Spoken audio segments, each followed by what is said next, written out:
felt woody. It's wood chips. I'd have to have a lawyer look at this, but we had a teacher bringing a child down, and I didn't know whether to punish him for what he said or what his intent was. The woman is bringing him down, and she was assigned to him, and he had a speech impediment. And he said, "Mrs. J, you're a tuck and titch."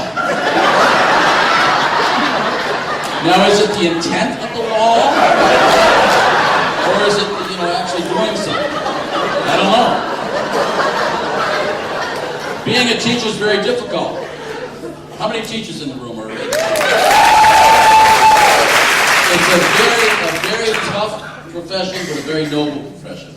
And it used to be a joke that people would say, the reason I'm going to become a teacher is 3 reasons. June, July, and August. That's gone. But it's funny because I think teachers have many things they go through each year. But I would say that probably one of the most anxiety-ridden, stressful time is during parent-teacher conferences. Am I correct? Yeah. It's hard because teachers have to come up with ways to be polite, to tell people that their kid's a pain in the ass. They have to be able to say, your child is very challenging in class. A kid that talks too much, your child is very vocal in class. They try to get this positive spin on it. But the one child they want to talk to the parent, that parent didn't show up anyway, so don't worry about it. I thought if you would go back in time with me, and we're going to treat these people for what they're known as in adulthood, but if we play like we're the teacher, trying to deal with these people for what we know them as now. So, for instance, can you imagine sitting down with Mr. and Mrs. Hitler and talk to them about Adolf? Thank you for coming in today. Adolf is, he has only certain people he'll play with out at recess. He never lets anybody talk in class. He always has his hand up. And we have to work together to stop that. What if you were the anatomy teacher or the biology teacher or the art teacher of Picasso? Mr. and Mrs. Picasso, he just doesn't get it.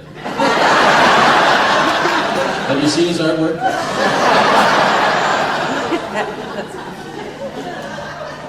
Well, I'm going to bring religion in. What if we had to sit down and talk to Mr. and Mrs. Christ?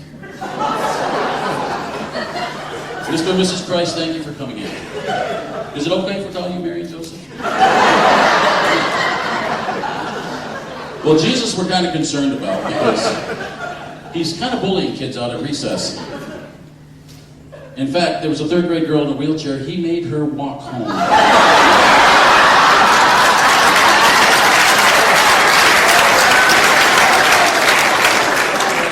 We're also concerned that he's only hanging around with 12 guys. The lunch ladies are all upset with him because he said, "Don't buy anything for them. I've got 2 loaves and 5 fish." So we're working with him.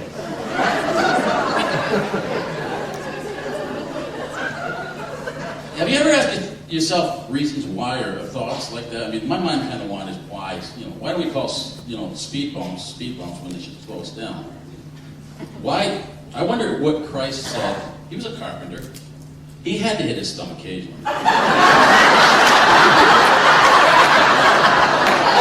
did he say? Damn David and Moses!